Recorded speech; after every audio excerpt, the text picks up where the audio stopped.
She still can't even stand. She's so wobbly. Sean Whaley is furious. She's upset. But 100%.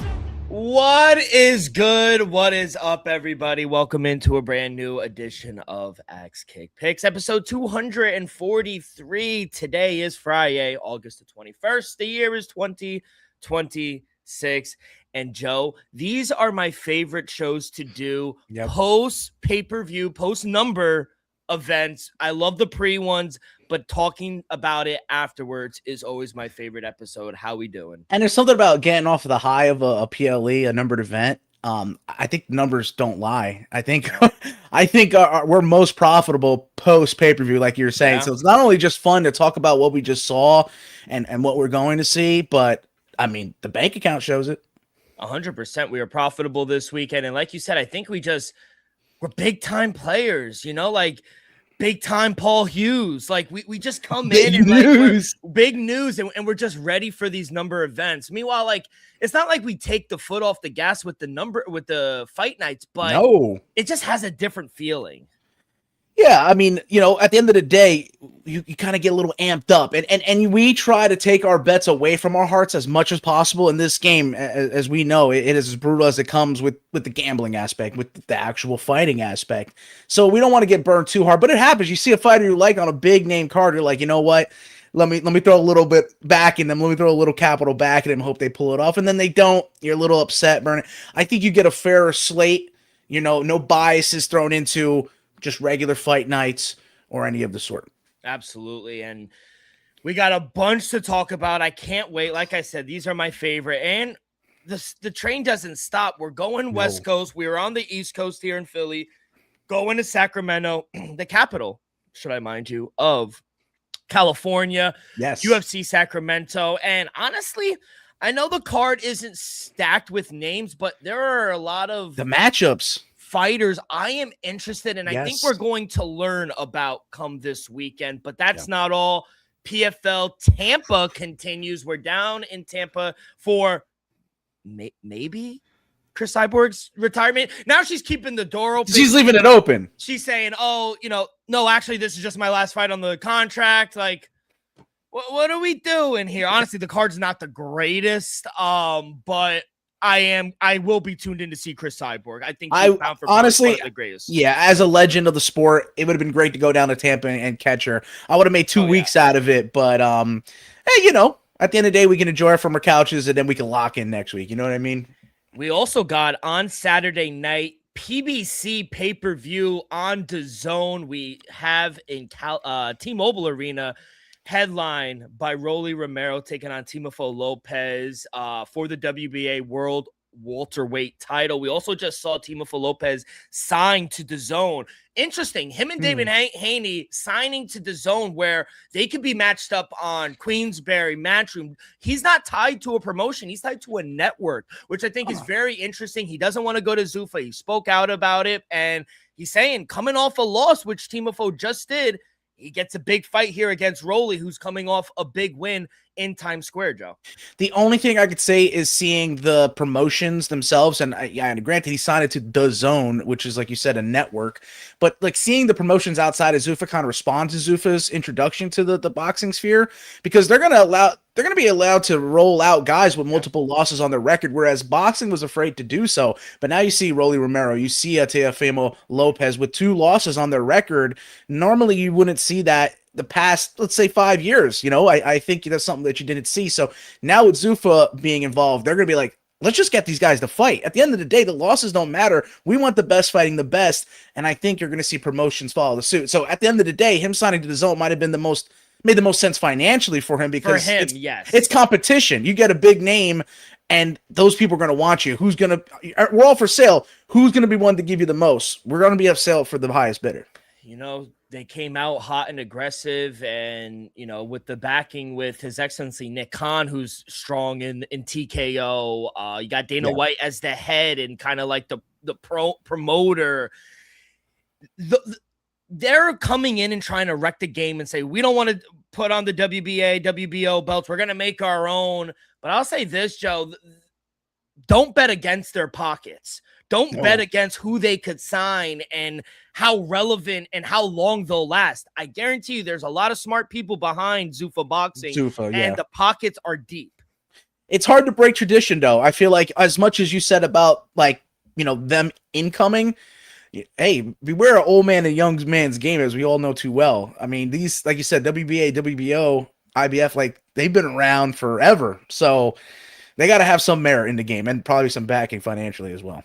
Hamzat Shiraz is, I think WBO or WBC. I got to double check. Maybe you. Hamzat Shiraz? Yeah, I got you. Because he just came. He's coming back, and one of the regarding bodies issued he needs to face a specific opponent, but that guy just got popped for PEDs. They are rewarding people for popping for PEDs, and now Hamzat Shiraz is on kind of like, do I do it? Do I say fuck him and give up the belt? Like, he's in a tricky situation. Does he bite the bullet and say, I'll fight the guy coming off PEDs? But you need morals. You need to set a precedent. Yeah, I agree with that.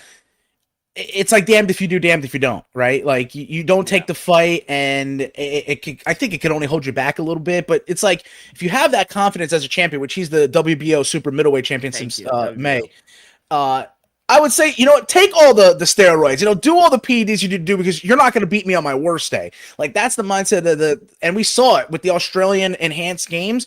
The only guy to break the record or come close to breaking the record was the only one who did not enhance himself. He took no steroids. And I think that could go into the workout. There's a big discussion about maybe the guys who decide to take the steroids and stuff don't work as hard. So we always say it, hard work beats talent when talent fails to work hard. I agree, but it's the principle. How would, if you are a champion, Joe, right, and you're waiting for the governing body to, you know, issue your next opponent, and then it's me and I just got popped for whatever it is, and it's a year suspension, and then it got knocked down to just, I think, 6 months, and then to get this fight, to get a title fight, that's not fair. No, that's the thing. It as a fighter, though, it's not necessarily your job to, like, kind of, you know, make that stand. It should be the, like you said, the people before you, you know, the organizational bodies to say, we're not going to allow this. But maybe are we doing our due diligence? Do we know whether or not this was a mistake? Because you know how we do make an exception for those that have received like a tainted supplement? Is there anything like that? Or we know this is confirmed multiple times, he's done this, like anything of the sort? I don't know.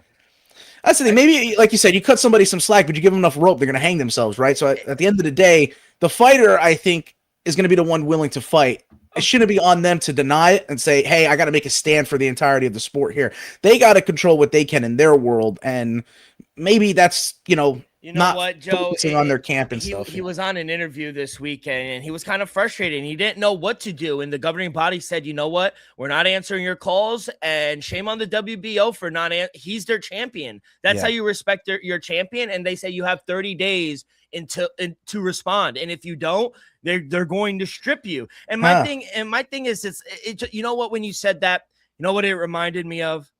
It reminded me of Two-Face, and it goes, you know, obviously the quote, you either die here or you live long enough to see yourself become a villain. And if he becomes a villain and decides not to fight, I tip my cap to Hamzat Shiraz, because fuck them.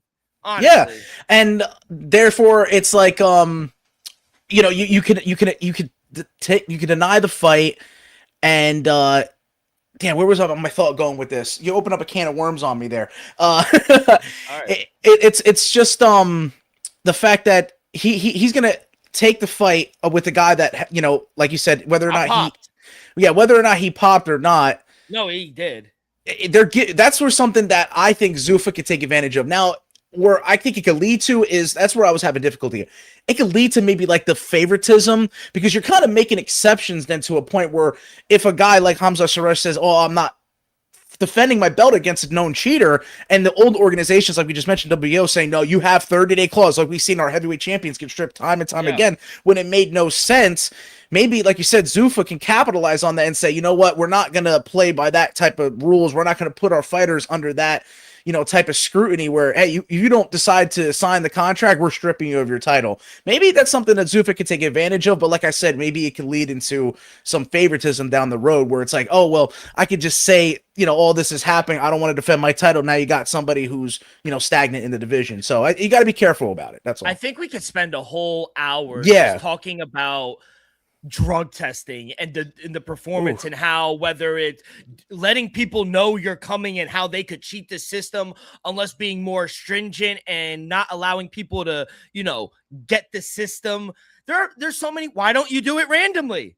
Just show up at the crib. Well, that's what I was going to actually great point there, where they were just showing up at Nick Diaz's front porch to get these samples. But why haven't we seen any Dagestanian pop? Because good luck trying to climb the mountain to get to the camp. Yeah, you're not getting there. and the reason I bring up the PDs and everything is, you even saw, speaking of Paul News, this wasn't even intentional, but he's even come out and been upset about the PFL and MVP PFL now is. They're just letting you know, hey, we're going to be here between this date and this date. And if a fighter knows that, they're sitting there like, oh, okay, I need to stop it now, so I'll be good. That's how you fuck the system, though. So, like, I like it to be random. By the way, we got a question in the chat. Alex Alberto G644 says, hello, gentlemen. Do you see Eddie Hearn blocking the AJ and Tyson fight despite Dana?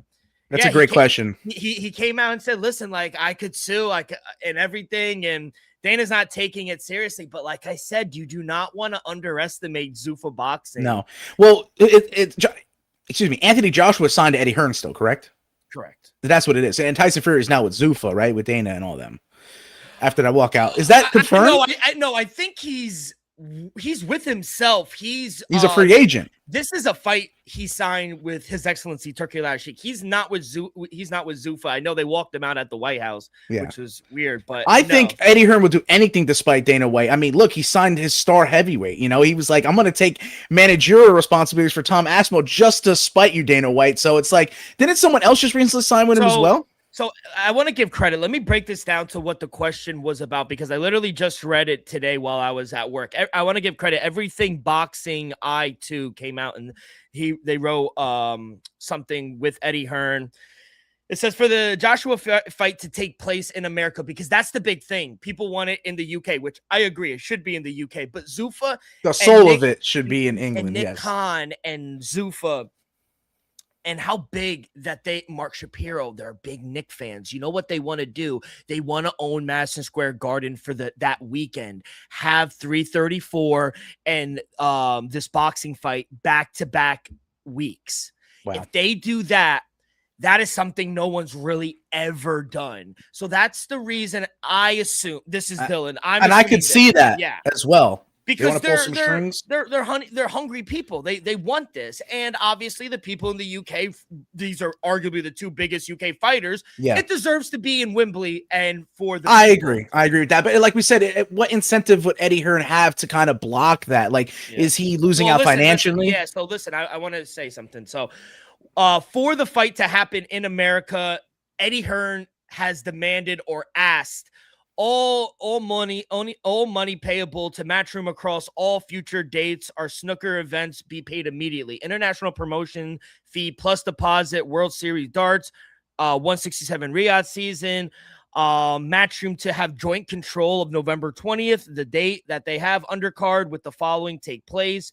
And they name a bunch of fighter, Keyshawn Davis, Jack Catterall, Bam Rodriguez. Like, they're trying to put together this amazing card. This sounds like a blockbuster. Yes. And then Ariel, he came out and said, the items listed that I just listed are accurate. He goes, I'm told they are from a recent Matchroom email to the Saudis regarding the points outstanding between the two sides. He goes, when I reached out to Eddie Hearn regarding this info, he said that none of the items below are part of requests made around the AJ and the addendum that was also recently sent from Matchroom to the Saudis. He goes, Matchroom did recently send an addendum to the AJ and Fury contract signed to the Saudis, which was everything that I put, and it has to be in MSG in November. The question, I guess, now is, do the Saudis agree to them? Or do they view like the non-boxing items also sent recently as unofficially tied to the amendum. So that's how I guess it will be received. So maybe partial of it could go down to arbitration. yeah, Yeah, and Alex, if you are in the tri-state area and they do get this done in the States, try your best to go. I think either event is going to be a banger. And Madison Square Garden never, puts on a disappointing event. And brother, if you have the money to go to this, go to it. Yeah, seriously. It's a fight 10 years in the making. And that's why I say, as much as there is a dislike between Dana White and Eddie Hearn, I think at the end of the day, the fighters did, like Tom Aspinall, sign with Eddie Hearn because I think it can enhance his future. I think Eddie Hearn is a fighter's first kind of guy. I do think that. And that's why he tries to get the most out of situations. Like, he really tries to juice it for all that they got. And he's saying money up front or we're a no-go. And there's, like I said, I think it's going to come down to some arbitration. A lot of this stuff could be arbitrary. Yeah. I don't know. He obviously denied it. It's crazy. We got down a loop of boxing. That's on my bad. But no, it's all connected. Yeah, and then to end it, it's a 1-year anniversary in the same place that RAF 1 winded up taking place in Cleveland, Ohio, headlined by Merab Dvalishvili and Henry Cejudo for the crossover championship match at lightweight. It's the main event. Merab taking on Henry. We got Henry. He's feeling some type of way after that come from behind loss. We got in the chief support at catchweight. Sean Brady taking on Jordan Burgos. Jersey. Burroughs. Morristown, New Jersey, baby. Or no, Morristown. Olympian. Yeah, not Morris. That's all you got to know. Jordan Burroughs, Olympian. We got Tyron Woodley, Joaquin Buckley, Bo Nickel is on the card as well. Asula Amabayev is on it. Gable Stevenson's on the card as well. This card is ridiculous for the 1-year event. So I'm all for it. It's going to be a hell of a weekend. Keep it up. But Joe, we need to start UFC 330 main event. Islam Makhachev defeats Ian Machado Gary via unanimous decision 49-46 times 2. 48-47 was the descending judge. First time I scored it 48-47. Yes, we talked about that. Watched it back a few times. I think it's 49-46. I agree now. I could see it 2-2. I guess it comes down to your definition of damage or control, whatever because the damage was more for Ian Gary, but he didn't really get all, like, the fourth round, I think could have gone either way, but I just think holding him for all 5 minutes, I guess I judged it and I gave it to Islam. Obviously the fifth round was Islam as well. 49-46, and I haven't been the biggest Ian Gary fan. We were in the building for his last knockout in Charlotte. Yep. I like Ian Machado Gary. I think he's uber talented. Yeah, he might be the best in the division. Like, look, how he did Prates. Yeah, and I agree with everyone who came out and said, you know what, he could have came out more aggressive because, like, one judge had it. He had it 2-2 going into the fifth. And Danny even called him out. He's like, where's the killer instinct? Like, yeah. Like, with all the IQ, all the intangibles, maybe not the stick talk, you know what I mean? But at the end of the day, without, like, a devastating head kick or, like, that kind of savvy stuff, I think Ian Machado Gary lacks the power to kind of change a fight. You've seen that time and time again. Though. But it's like that same fight with Shavkat, right? He's kind of arguably winning the fight, and then the last round you let the guy take your back. Yeah, that same thing happened with Shavkat as well in that fifth. It was a fifth round. It was a fifth round. So same situation. And I don't like and I came out of this fight, Joe, initially very impressed by Ian Machado Gary. Yeah. And I was like, wow, this guy is only 28. I love his mindset. You know, I'll be back. He'll make adjustments. He's a fight or two away, honestly. And I agree. And I agree. And I can say confidently, mark it down August 21st. I think Ian Machado Gary will fight for the belt again. And after a couple of defenses, if Islam's able to accomplish that, how long do we expect him to actually be fighting? But on the same note, Islam did win the fight. So all the credit we are giving Ian Machado Gary, we have to give tenfold to Islam. And to be that tired, I think this was his hardest fight. Yeah. But, as a smaller guy, a lot of the times too, at the welterweight division. And he is small, especially against Carlos, and Morales is a unit. Like, I think this was his toughest fight until, like, the Volk first fight down in Australia. But, like, and you know, you mentioned how many defenses Islam has. I'd only see Islam fighting 2-3 more times. That's what I mean. like there's so many ways I want to go. First of all, I want to know how you scored the fight, and then thoughts on it, thoughts on him not going for it. By the way, no more hugging. Like, no, that's the one thing I could say to criticize Islam is just the reluctancy as well. As we say, Ian Machado, Gary, go for it. I think the same can be said for Islam. But you see that when you get to that level, that there's such minuscule things you could take away from the fight that can change the entirety of it. If he were to kind of go for something and make a mistake for Gary, like we said, how smart he is, he could have capitalized on it. So you got to take it with a grain of sand. Like, you know, at the end of the day, you got to beat the champion soundly to kind of get the belt. We've seen decisions time after time where this is a competitive fight, but it tends to go with the champ. So my scoring was, I did see it 3-1 Islam going into the fifth. And I know that third round was kind of up in the air. I think the fourth round was definitely Gary's.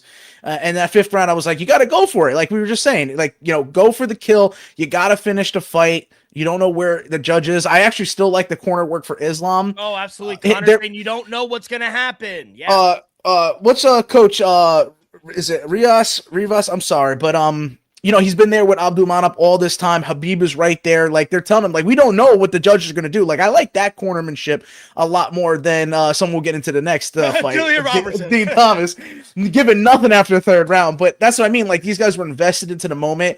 And literally, I think it was a hair that separated the two. And Islam was just a little bit smarter in there to exchange the grappling. Call it boring or you want. To be honest, like, stop it. It's effective.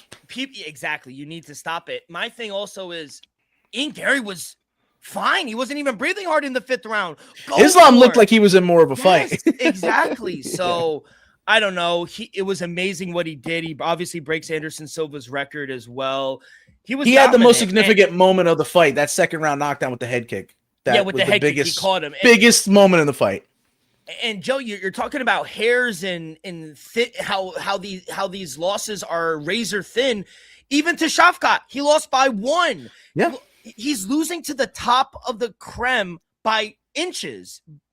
Like, maybe he should have done that John Jones oblique kick a little bit more. Like, that's how he kind of took Shafkat out of the game. The body kicks were effective. They were working, man. And that's his game, man. Stay at range and do that. And he can grapple. He was doing fine. I think he wasn't really in danger of getting submitted or anything like that. I'm sorry, I gotta say it though. Like, why are you blowing kisses to your wife like mid-fight? Like, that's what I mean. Like, about fuck in. You said about the mindset of all of it. I can get him being smart about it, but to Dana's point, Dana hit it on the head. The killer instinct is not really present. And to be honest, think what you want about Dana White, but he was dead on after the fight. Like, you know, and even him, I thought he thought it was very close. Like, I think he's gonna look back and maybe not regret it, but he's probably going to hit himself like, fuck, I could have went that extra mile. You know, at the end of the day, you can say to yourself, like, I think that most fighters do think that they're going to be down regardless of the circumstance. You take yourself down and you get that fire to go and, like, push it. Like, what's the worst that can happen? He's already taken you down. He's knocked you down already in the fight.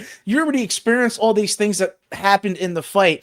What's the worst that could happen if you really went for it in the fifth? Throw punches, throw kicks, throw a flurry. So what? He takes you down. He hadn't been able to keep you down all that well. Yeah, so you were doing a good job getting to your feet. Yeah, you could have found your way back on the feet. So it just goes into that. Not many times that I give Dana White an absolute hammer on a nail, and he nailed it. He did nail it. Carlos Prates seems like he's next. He was in the crowd. I know a lot of people want to see Michael Morales, and the odds makers are essentially saying they think Michael Morales has a better chance as well. Alex thinks he'll knock Ian Gary out next. I don't know what they do with Ian. He's definitely needs to fight. I heard some people calling a rematch. No, Carlos Prates is almost out a year. He needs to fight. Michael Morales, I don't know what you got to give him a fight because he's not next. Carlos Prates came out and said he had him and his manager had a meeting with Hunter Campbell. He is next whenever Islam is ready. He is next, which I think Islam would want that fight more. Yeah, and he lost to Machado Gary, but I think the same as we said, maybe Morales is right there and deserving of a shot. Prates had to go through the Gary test. Maybe Morales does as well. Maybe Morales does too. And I don't mind that fight, Michael Morales and Ian Machado Gary. We'll see. You know, we've all said, I fuck with you, Alex, but people have these doubts about Ian Gary, and people thought he was going to get knocked out by Carlos Prates, and he kind of picked him apart. Yeah. And say what you want. Maybe Carlos Prates wasn't very aggressive, but that's what happens when you fight a long, rangy, IQ smart fighter like Ian Yeah, Gary. good footwork, Yeah, and honestly, I'm not the biggest Ian Gary fan, but he impressed me. But Islam is one of the greatest. He surpassed Khabib, in my opinion. Yes, he broke Anderson Silva's win record streak. Yeah. And I love John Jones coming out, and he goes, sorry, I've been offline, but I heard someone saying there's a new GOAT. He goes, I can't tell the difference. Yo, say high praise. I understand people having their qualms about, oh, he had PEDs. Then he can't be in your list. Either he's number one or he's not on it at all. He's not on the list. Yeah, exclusion. So I don't know. Picogram. Yeah, John Jones is the best. No. I mean, you ask any fighter who fighters in the know. I mean, he's the greatest fighter. Top 5 GOATs, in your opinion, males. I have mine. I'll give you mine. I'll give you time to think because I've thought about this. Because a lot of people are saying Islam is up there, and I would agree. I have John Jones 1. George St. Pierre 2. I'm biased because I like him. Demetrius Johnson at 3. I know the quality opponents, obviously, at flyweight weren't the best, but he was so dominant for so long. And he does have good wins. Obviously, the Henry fight, Joseph Benavidez. So, like, he has good fights. 4th, Islam. And 5th, Anderson Silva. I like it. Honestly, I think you get a consensus agreement with that. Maybe it's best I don't give a list because I'll go deep and maybe I'll give you like a hipster-esque type of list. No, just give me like I would probably put Fedor up there. Like, you're talking all MMA, but no, like UFC. But even Demetrius Johnson, what he did over in 1. But my thing is with Fedor, he kind of fell at the end. It wasn't good at the end. Yeah, but I was gonna say even a BJ Penn. But he lost 8 in a row. He was horrible at the end of his career. But that counts. That counts. And that's my point, though. That's why I'm giving their names out because in their primes, I think they're going to beat your GOATs. That's an argument that can be had. Yes. That's like a hypothetical. And that's what I mean. And I think I would have to look into it a little bit more like you did to give you the definitive. But yeah, I think you have to agree. Picogram or not, John Jones is there. George St. Pierre redeemed his 2 losses in there. Demetrius Mighty Mouse Johnson got hosed at the end of his career in the UFC, but look what he did in 1. Like you said, no matter what, he has that record and made the flyweight division what it is. Anderson Silva, Islam had to beat that consecutive win streak record to get to that point. And then me, pound for pound, and like I said, I mentioned BJ Penn seeing that in the heart of hearts and Fedor at a very early time. But in my prime watching days of first getting introduced to the UFC, it was Anderson Silva. And the way he was doing, guys, and we're talking like, we're talking like focal points of the organization at that point. Like, he comes in from Japan and just absolutely obliterates Leben. Like, there's just so many countless times and moments from Anderson Silva. It's hard for me not to kind of put him above the other guys in some case, but I'm just got to make a case for all these other guys. Yeah, no, I agree. I think my 5 is somewhere around yours as well. Like, you have and yours is very fair. I think, like you said, a consensus, a lot of people who are in the know, they would agree with you. And people say Khabib, but Khabib is a fighter, and maybe this is another list, but this is a fighter that one fight, one night, winner take all on their best night. Yeah, I think you put Khabib up there. You might have to put Khabib in there. Like, his resume isn't what Islam is. As you said, the names on Islam's list is ridiculous. Yeah. As you said, as you end your career, it can affect your GOAT status. I also think the beginning of your career can as well. Habib's argument, his get to 17-0, I believe, nothing but cans. And that's a credit to Abdul Manap setting his son up in the proper manner. Get it? It comes down, you might have a great fighter. If you're a coach or an owner of a gym, you might have a great camp and you have a great fighter coming up. If you don't manage him well and get him an appropriate fight for his debut or something like that, so it all that comes into factor, how you get managed, how the matchup's set up, and everything according. Yeah, 100%. So scheduling is definitely there. I just think also, like, when John Jones was beating everybody at such a young age, and his list is crazy too. Just the champions and it talks about being in title fights. I think it's him and Valentina Shevchenko. Right? I'll give you a hot take. Oh, girls. It's him and I had to put Valentina up there because you talk about the amount of title fights you're in. It's really John and Valentina. I would even put Cyborg at number 1, even with the loss to Amanda Nunes. Like, with the amount of titles, right? Cross promotion, boxing, even. Yeah. Yeah, that counts. Here, I'll give you a hot take because Islam, what does he have to do to get to that top 3, being the GOAT? I'll give you he's right in the conversation. And he has 2 weight classes. He has great opponents up next: Carlos Pratchess, Michael Morales. Like we're gonna see. I mean, if he could get past Ian Gary, but like we're gonna see. But if he loses 2 and ends like 29-3, he retires. He's not gonna. I wouldn't say necessarily the amount of fights or who it is. If he could retire as champion, I think that can cement him. If that makes sense. He's already cemented, in my opinion. Yeah, that's what I mean. Like, if he just walked, as you say, Justin Gaethje could walk away from the sport. If, say, Islam decided to, would we knock him for that? Like, I wouldn't, And I said the same for Gaethje. Yeah. But it's like, I don't expect Islam to be like, oh, I'm in RAF now. Hey, guys, forget that I was just Justin Gaethje. I'm here for RAF. And it's like, no, bro, you were just the world champion. Like, we want to see you, where we want to see you. Yeah. What you're capable of. Interesting. We could another topic. We could spend a whole fucking pod on doing GOAT. But yeah, another topic. Congratulations, Islam Makhachev. I mean, breaking Anderson Silva's record, and he's not done. Gonna take some time off, maybe December, maybe early Q1. We'll see him and Carlos Pratchess next. Let's go to the chief support in the women's strawweight. Hey, brother, before we, covered this fight and broke down the fighters themselves, you and I led off with looking directly at the coaches. And I got to say credit to you because I think literally it kind of spoke for itself, the conclusion of the fight. The when conversation did we talk about coaches? Jason Perillo compared to Din Thomas.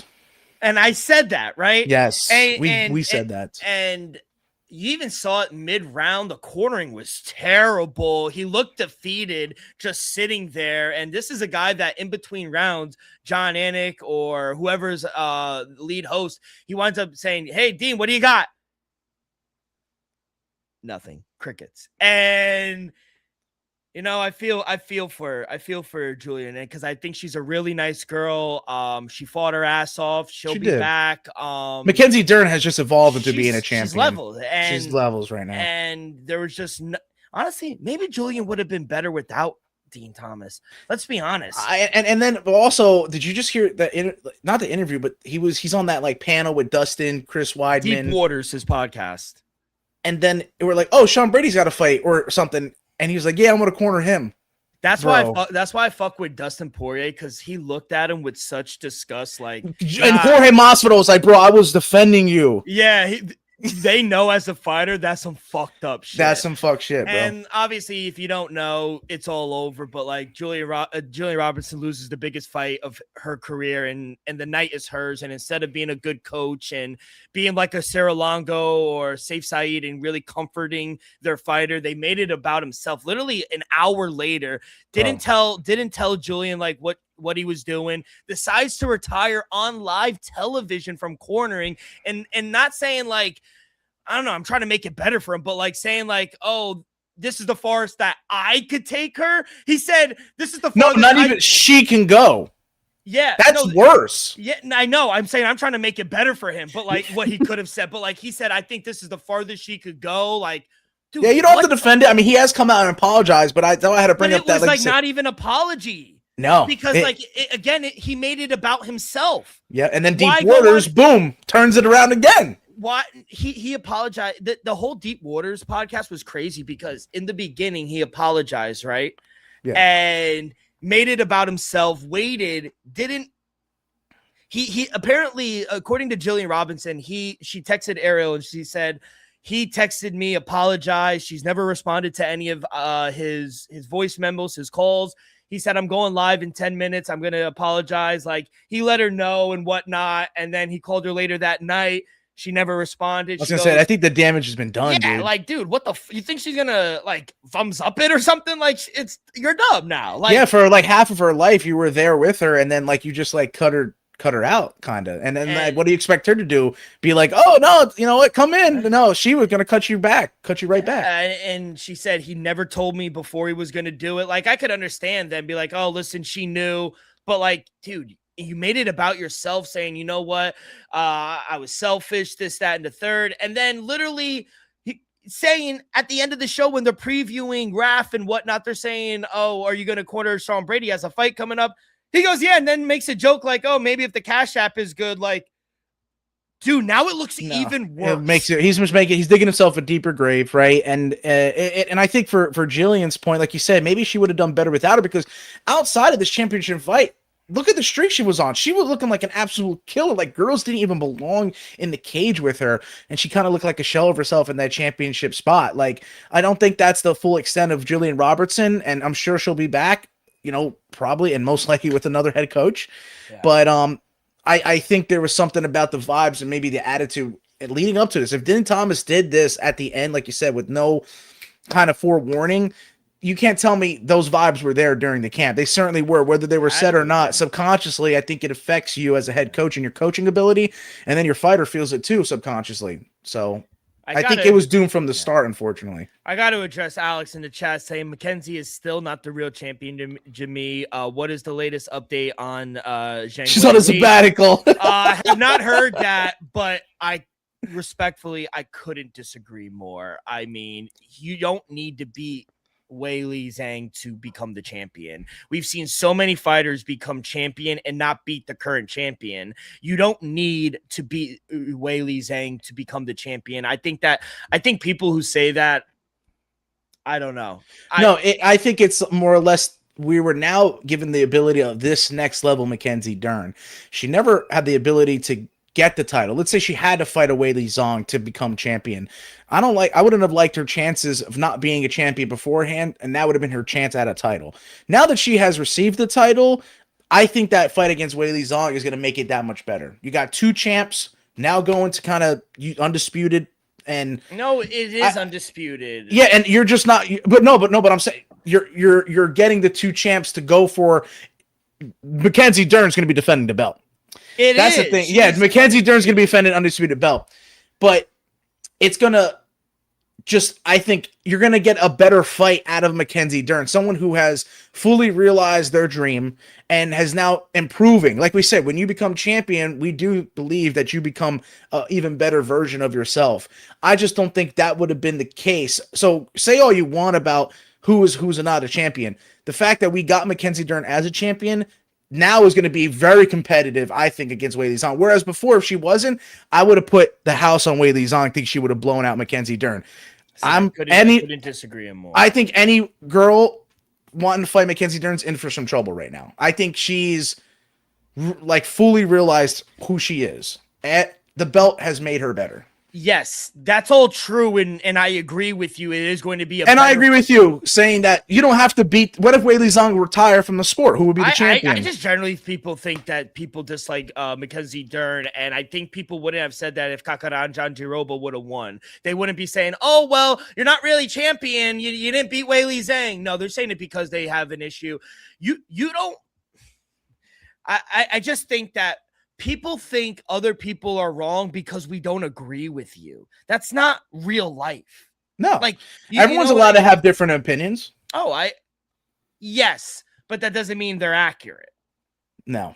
So say what you want. She didn't beat Weili Zhang, a former champion. But to say she's not the real champion because she didn't, I don't know. I see it. I see people saying that, and it boggles my fucking mind. I really don't get it. Well, at the end of the day, Weili Zhang, like to your point, is the one who decided to go up and challenge Valentina for the belt. And she left it. She vacated the belt. So she is not champion anymore. No, and at that standard, she decided to give up the champion status in attempts to become a double champ status. And she lost. She didn't achieve that, and she had to go back to the drawing board. I think also getting a little layoff, that sabbatical you spoke of, is a good thing for her because allegedly we don't know that. Valentina put it on her. Honestly, at the end of the day, it wasn't really competitive in that fight, if I recall. Who? Valentina Shevchenko and Weili Zhang? Yeah. Valentina dominated that fight. Yeah, she did.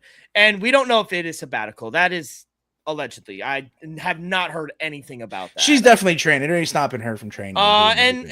Honestly, it should have been the first fight back. I like Julian Robinson, but this shouldn't have been the fight. It should have been Weili Zhang. What happened? No one knows. We don't know until she's back. We'll see what happens. And that's another thing. It could be my girl Fatima Klein next. And she can skip the line, right? I was gonna say, what's to say that Zhang was given a fight offer and she said not at this moment, right? That could have been. Yeah, we don't know.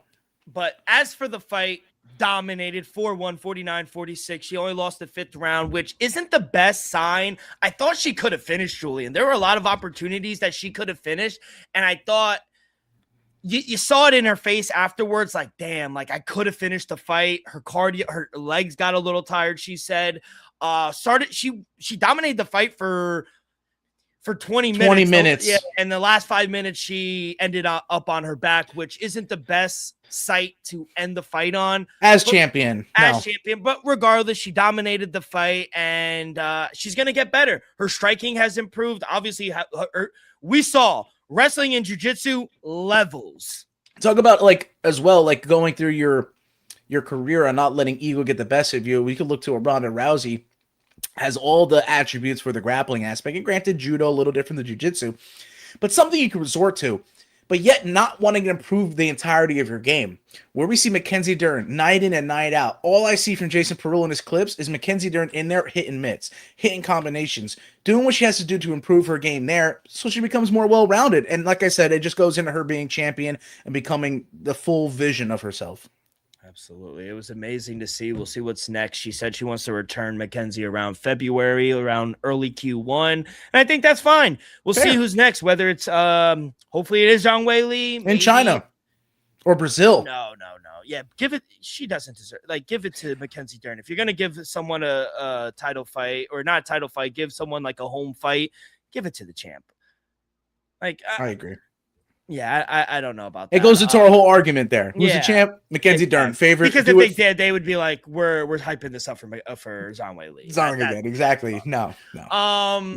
Yeah, we'll see. But Julian Robinson will be back. I think she needs to clear her mind and kind of find a new head coach. Yeah, she needs to figure out who's at the dinner table with her. You know, she needs a new set of partners. It's a saying. It's like you dine with you with the finest, but also eat with you on the curb. You got to find someone who's willing to do that. We also cash our and still parlay Islam Makhachev and Mackenzie Dern. We cashed that. We also cashed Mackenzie Dern via points.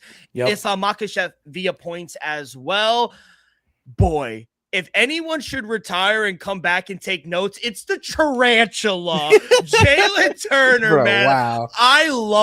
I've reached out and I'm trying to get him on the show. I would love to talk to Jalen Turner, man. His faith. I was going to say what he believes, man. Oh my. And obviously, Joe, as Christians ourselves, like, we're very religious, and him, like, being as obedient as he is and having a purpose, and he seems like a different fighter, and knocking out Fernandez like that in 39 seconds, bro, like, Jalen Turner's all the way back. Bro, he's a problem big for the lightweight division. We said that for as long as I can remember Jalen Turner. It's that battle within himself where I think you see a deflated record, right? You see a lot of losses on Jalen Turner's resume.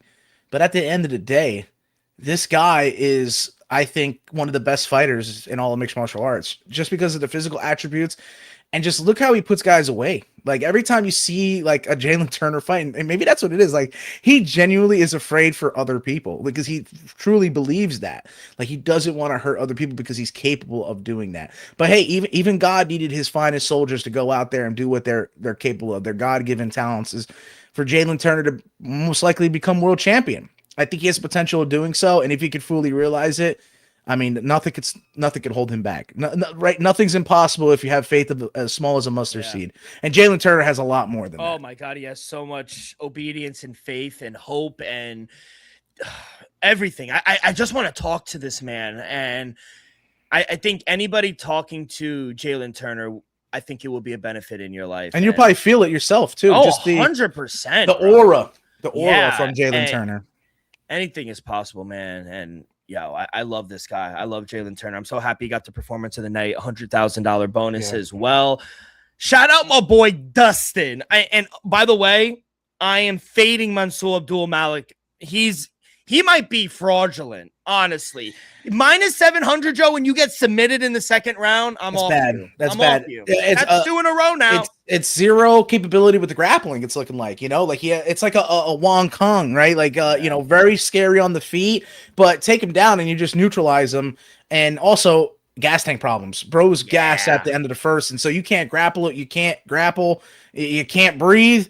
That was a recipe for disaster with Dustin Stoltzfus because at the end of the day, he's tough and he's going to be in there for every round. And you saw it. He wore on him in the second and got that. It was a nice, nasty, deep arm triangle. Or did he take his back?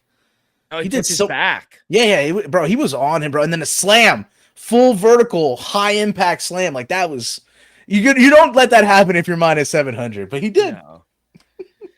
In fucking sane. I thought there were a lot of good finishes here, and unfortunately, Edson Barbosa, he winds up retiring after the fight. He winds up getting knocked out. He wound up revealing later in the week that he's always been partially blind in his right eye after that Lerone Murphy fight, unfortunately. But you saw him like even walk out. First time his kids were there, crying into the fight is crazy. And then but I get it, guy's emotional. He's been there 16 years, bro. And his debut was on a Rampage Jackson card and leg kicks. And this guy's just done everything. The Terry Edom wheel kick. Yeah. Like I said, you throw up highlights of some of your favorite athletes of all time. I'm telling you, Tavon Austin and Edson Barbosa. Those are the top highlight reels of all time, in my opinion. I love Edson Barbosa. He's a first ballot Hall of Famer in my book. And, he knows when it's done, and he said he knew as soon as he signed this fight, he knew that he was done. He said he didn't care about not getting a package and everything. He goes, I don't need that. He goes, I know what I did in this sport. But Edson Barbosa, if someone came into the chat, Joe, and said, who is that? What fight should I watch of an Edson Barbosa? What would you say? It always brings you back to the Terry Edom wheel kick knockout. That's just going to exemplify the type of fighter that he was. I mean, there's plenty of moments and wars that he's had time and time again, but I mean, it's really hard to pass that up. How about maybe the Kevin Lee when he stung him and he had him doing the dance and stuff like that, bro? There's so many. And did I hear something about Barbosa? Edson Barbosa wants to coach, man. Maybe, I don't know, with the striking pedigree, maybe want to call up Jillian Robinson. Be like, hey, let's work together. He's down there in Florida, too. Yeah. Yep. By the way, I'm done with Joel Alvarez, too. He did nothing in that fight. He just collected a check. Yeah, and I'm done with him, too. Shout out my boy, Charles Johnson. What did he do? A Scottish something? Scottish twister. Second ever. That was awkward. I mean, if you get your positioning right, I feel like there's a lot of submissions there that we don't necessarily utilize, but they're there. If you have the intelligence, or if you practice it enough and you just get that feel of what it could be, there's a lot of submissions left on the table. That's why we only had two for Scottish twister, and I bet you there's only two for regular twisters, and that Sulev stretch and a Peruvian necktie. There's so many out there. After getting memed on, he memed on Eduardo. Oh, bro. He's a problem for any flyweight. You talk about Jalen Turner being long and lanky for a division. Charles Johnson's that as well. Energy, baby. Yeah, I love it. And to be honest, I love what he called out too. I mean, Charles Johnson, he's sitting right now at 14, but he called out Lana Kavanaugh, Tasuda Taira, Brandon Roy. He wants a good fight. And rightfully so. Give it to him. Why not? Yeah, no, I think we've seen some of the jumps and it didn't kind of work out, but you're at this certain age as well. He does give a lot of guys fits, but I think we got to be patient, We don't want to, yeah, but we don't want to kind of, I don't know. I feel like there could be some momentum building for him, he's got a backing, he's a fan favorite, right? So if you start getting some wins together, at a certain point, that top of the division is going to open up, and where can we insert him? I think could be the question we could have. So we cash on Dante Johnson via KO TKO there. That's a good cash. He gets it in the first round. Shout out Myrtle Beach, Trayshawn Gore. He gets the decision win over Jersey's own Vicente Luque. Yeah, he worked hard for that one. Yeah, big win though for him as well. Don't ever disrespect fucking Neil Magny, and honestly, never. He's getting close to the record too. Yes. Don't let that go over watch your head. out.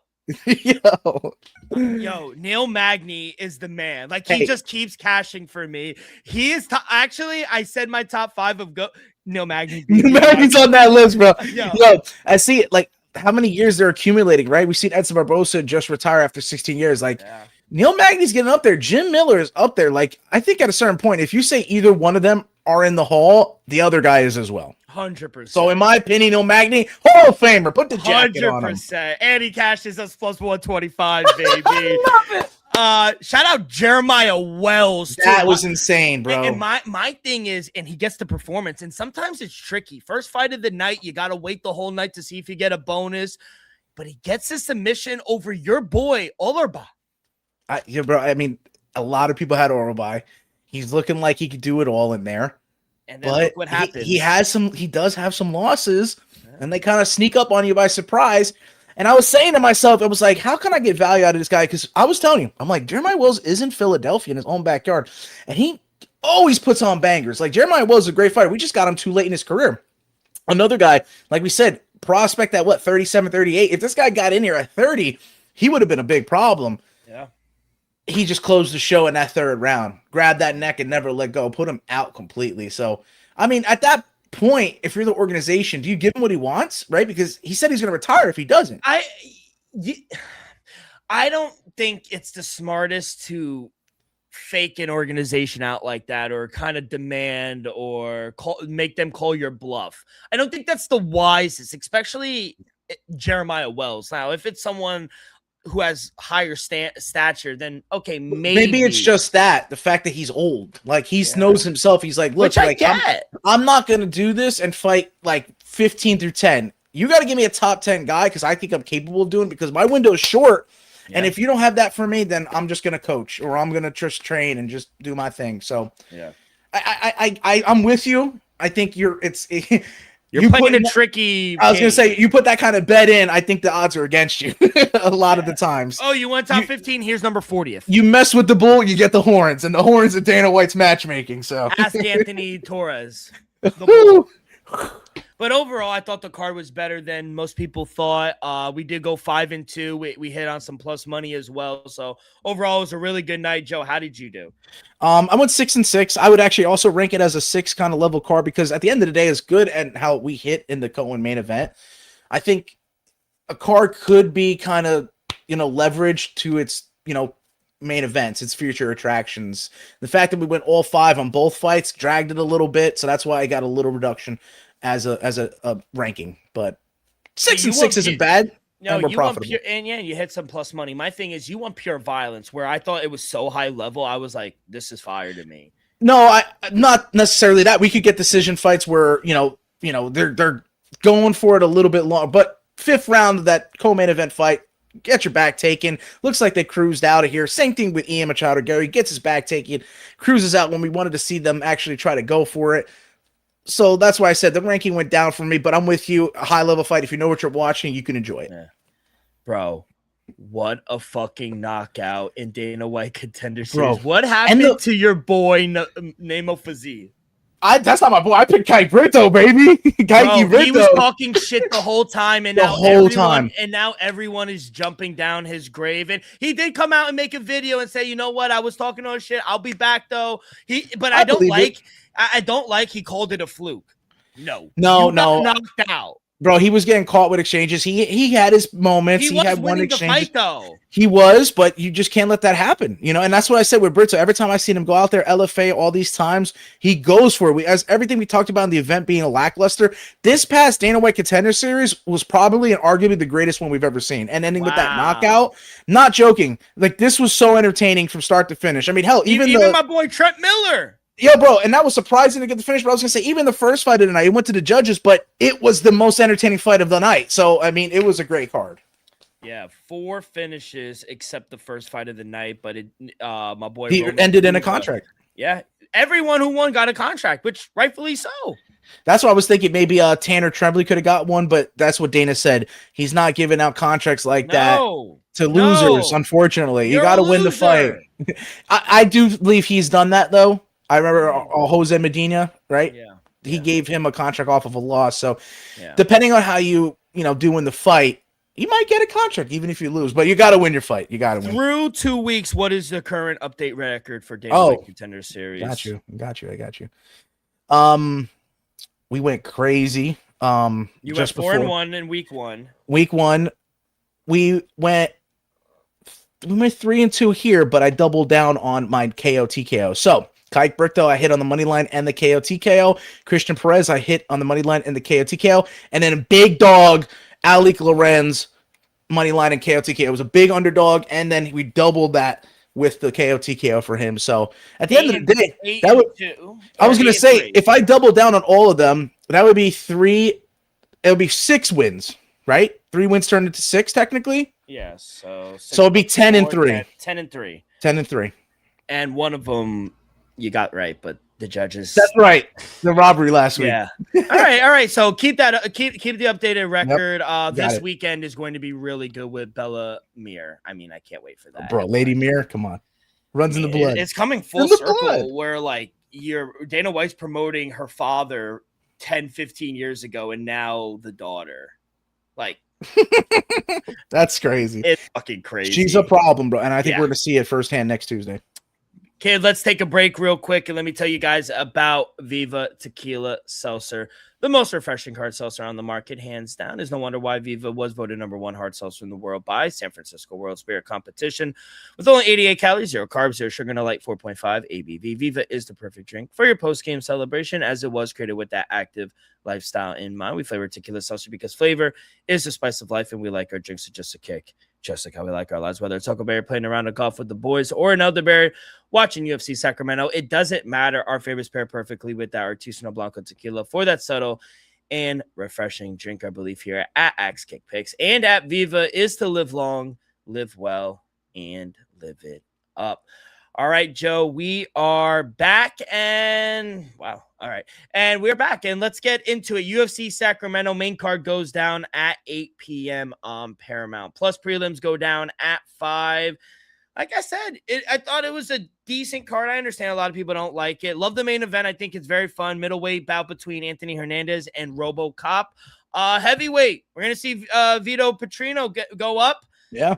Interesting. We'll see him against the polar bear, Sergey Spivak. He might be better off a heavyweight. Yeah, we'll see. He's 3-0, making his debut there. Also making their debut at light heavyweight, RDR. I'm interested to see that. He is a -400 favorite against Roman Dolidze. So isn't he also making his light heavyweight debut? Yeah, I just said it. Yeah, exactly. Both of them, right? Yep.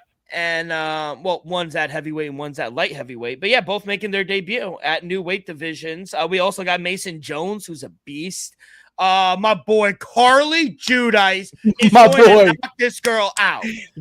I'll give you that play early. Bro, I went down the list. And I'm, like, looking at the fights. That's my favorite play of the That was my first one I put down. I was like, Carly Judice, KO TKO, plus 165. Lock it in. I already put the bet in already. Yeah, no, her hands are like that. Registered. Louisiana. Yeah. Registered. They're bilingual. They're everything. This fucking girl is rated E for everyone. And opening up the main card, Anthony went. I mean, Jet legend played 2 games with the Jets, forced fumble as well. Yeah. Shout out, bro. My boy was a linebacker filling up the fucking hole. And that's how you do it. You say to Dana White, what's your next fight night that I can get? And he'll put you on it. And that's what I think he's looking at, like, Cristian Lopez from the last Dana White Contender Series. He's like, let's get him on the Noche card. Yep. So you take that opportunity. Oh, my God. It's a great. You even got Jamal Emmers, Kenny Nzechukwu against Shamil Gezayev, and I'm totally done with Gezayev. I got a whole card. I touched the whole card. I'm just going through, like, because some people are like, oh, it's a bad card. NASCAR, Hackbrack. The matchups. The matchups are fantastic. Yeah, so let's be real. You get started in the woman's strawweight, kid. Like I mentioned before we get started, though, the LFA 239 is tonight. We were just mentioning a lot of the LFA fighters, just where you're getting a lot of your talent from. So they're going to Dana White Contender Series. They're coming on cards. And in the zone as well, they're doing an MMA fight. I don't know if you saw that. Fight Star Championship 37. I just thought it was interesting to see that the zone was putting on an MMA fight on Sunday. But nevertheless, let's start with the first fight. Women's strawweights right here. Chanel Dyer, -720. Elise Reed, I think you've made money on Elise Reed in the past, cashing as a dog, plus 625. But little Chanel Dyer, I think she's too quick in there. I think she's really good Taekwondo. My issue is maybe if it comes to the grappling, it should be a little outsized and outstrength against Elise Reed here. But I think over the course of 3 rounds, she has enough to, pull away, get out of those exchanges, and win the point. So I'm going to go Chanel Dyer, squeeze that minus 720 all the way around. Dyer via decision is plus 210. Have a chance to double it. Yeah, I love this fight, honestly. And I'm taking Chanel Dyer here via KO TKO at plus 130. Reed is known for her toughness, but she's also been stopped in all 5 of her losses, in her career losses. And, Dyer being younger, she's 9 years younger here. I think she's the much better striker. She has the speed. She has the athletic advantage here. So I expect her to get the best on the feet. I expect it to stay on the feet. And with 5 of her 7 pro wins are coming via strikes as well. So the Brit knows how to get the job done. Give me her. I'm taking her. She has the hand. She has the athleticism. Damn. Plus 130. I'll take her. How could you fade the Jersey girl, man? How could you do that? Trash. I'm sorry. No, I just gave her a little bit of benefit of the doubt. From Bayonne, I'm not back. Bayonne. Bayonne. We're on the same side. I think we could say those submissions off the table, right? Yes. So one of us is going to hit on that. Yeah. One of us is going to get a hit. What was your official play? I'm sorry. Decision. I took Dyer with the decision. She does have a lot of finishes. At least Reed does have all her losses inside the distance. Something's bound to break one way or another. Yeah. We'll see. May the best man win. Yeah, middleweights. Jackson McVeigh and Wes Schultz. Interesting matchup here. Did you see it was like Jesus versus Jesus, the long hair, Oh, no, I didn't see that. No, you didn't see that. Minus 170, they're giving Jackson McVeigh, and I just don't see how that when Wes Schultz path to victory, it's right there in front of your face. A majority of his victories have come via submission, and majority of Jackson McVeigh's losses have come via submission. I'm going to take Wes Schultz on the money line here at plus 160, but I think you could make some money if you take him with that via submission. Let me get that for you right now. I just had it up. Sorry. Yeah, we know. But I'm gonna, like I said, I think it's a safer bet to take the money line on the dog here, Wes Schultz. But Wes Schultz via submission is looking like plus 300. Yeah, so you triple your money if you decide to do that. But I took a safe bet. Money line plus 160. Let's get into this next match. Lightweights. Gage Young is minus 125, taking on newcomer Stan Dorsainville, right? Dorsainville? Yeah, Dorsainville at plus Who's the check? I mean, let's be real, right? I mean, Dorsainville took this fight last notice. I think he has physical attributes, 26 years of age. I mean, he looks like, a newcomer that can make some noise, but Gage Young already has that UFC experience. I think he'll be more comfortable in there too. I just don't think that you take a fight on short notice if you're Stan Dorsainville and you expect that you can go to the judges and win. We just learned that from Joel Alvarez. I said, Joel Alvarez, you need to go in there on short notice and close the fight against a Chidi and Jagwani. Most likely on the mat. Like, go in there, go for the kill. But what does he do? He tries to stand with the guy for 3 rounds and he loses unanimously. That's my only concern with Stan Dorsainville is if he doesn't go for it, that Gage Young might actually say, you know what? Fuck the judges myself. Let's get this done. So with Stan having to go for it, with Gage Young saying, I need to make a statement win here, under 2.5 rounds is plus 155 in his fight, and that's what I'm taking. I'm seeing a finish in it. So the featherweights are next. Marcio Barbosa is minus 800, taking on Ryan Coos at plus 650. Right? It's got to be Ryan Coos, right? Who's the check? What do you? Are you asking a question? No, because you're saying like, oh, how do you? Who's to check how it's said? Who's to check how it's spelled? Well, I get you now. It's right. I should be the one to know. Yeah, exactly. Right. It should be my job. Don't ask me. I can't pronounce anything fucking correctly. What I saw, I caught this line here for Barbosa. Now, I just don't think Ryan Coos is gonna, do anything in this fight. Like, I guess we're getting a lot of hyped over Barbosa that, what we've seen him lose to a couple known names in the UFC existingly. I just don't think that Coos is going to have what it takes. I'm trying to look at the names that Barbosa lost to. He lost to Gabriel Santos, Moscatino. It's not a bad loss. I just think this is a high-level competition. And fighting majority's career in an LFA, I think it speaks for itself. Yeah.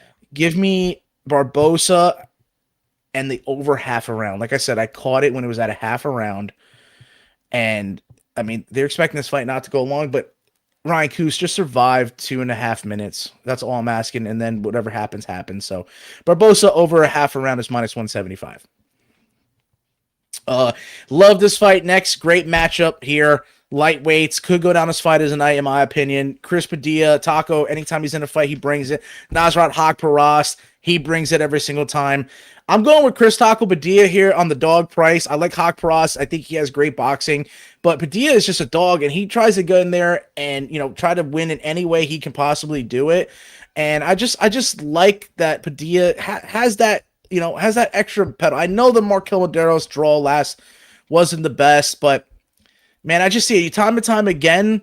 He grinds it out, Chris Padilla. And if the going gets tough gets going, and I think he's going to be the one to do so. A Wrong Zoo victory, a Jai Herbert. Like, don't forget the wins before that draw with Markel Maderos. Like, those are big wins. I do like Haqparast a lot. I was a little torn in this, and maybe we can't put too much stock in the knockout because look who also Haqparast beat: an Esteban Ribovic, a Jared Gordon. Like, those are some good names too. King Green, Dan Hooker. Like, there's losses scattered throughout Haqparast, and maybe the level of competition makes you think that Haqparast is a shoo-in for this. I really think that there's going to be either a late opportunity for Padilla, or he's going to grind it out on the judges. So I did take Padilla on the money line here. Should be a very fun fight, though. Yeah. Do you have a play? No, I don't have anything. You leaning Haqparast? No, I'm leaning Tacos. If you are. I think he's the better fighter, and the odds indicate it. It's a kind of like a pick 'em right now. Nasbrock is the short favorite. Money's coming in on Taco. I would come out. I agree with the line movement. I agree with him. I think Taco is the play here. Coming from arguably the fight of the night to the worst fight of the night, in my opinion, I'm taking a step forward here in saying that this Shamil Ghaziyev and Kenny Nzechukwu fight is going to be terrible. I guess the finish could be there for either guy in the early rounds, but what have we seen time and time again? After the first round, going into the second round, these guys gas. Like, these guys gas, and they're just disgusting in there. So how dare you talk about this fight like that? It's one of my favorite fights. Oh, man. I went over 2.5 rounds because I just feel pure slops on its way. As much as you say, Kenny Nzechukwu has some highlight reel finishes, and Ghaziyev, high expectations, maybe push a little bit too soon, but I've seen it time and time again. He looks sloppy after the second, and Nzechukwu looks sloppy after the second. It goes past the second. It's going to be a slop fest. So, yeah, plus 180 to make my money on the over 2.5. I think striking really tells the picture here. Kenny Nzechukwu, 4.68 significant strikes per minute. He's eating around 4.52 per minute as well. Ghaziyev. Yeah. Landing just 3 significant strikes per minute while absorbing 5.6. Oh my God. It's a negative 2.6 differential. Oh, that's the most significant differential I think I've heard. Yeah. Wait till I talk about my girl Carly in a minute. Oh, her number is wild. Insane. So obviously Ghaziyev, his path to victory, I think, isn't on the feet, because I think Kenny Nzechukwu is going to put it on him. It's through the grappling. He's crazy. He holds a 97% control rate in the clinch on ground and strikes. But Kenny's defense is good, 81% takedown defense. Long. And so if the fight stays on the feet, the advantage goes to Kenny Nzechukwu, and he's live. I got him earlier in the week, plus 120. Give me the dog. I like it. I can see him late, bro. So hopefully over 2.5, Kenny Nzechukwu. Yep. Nigeria, stand up, baby. I love it. I've always liked him. Like I said, remember he slammed bro on his head? Like, Kennedy's had some moments. It's just about putting it together.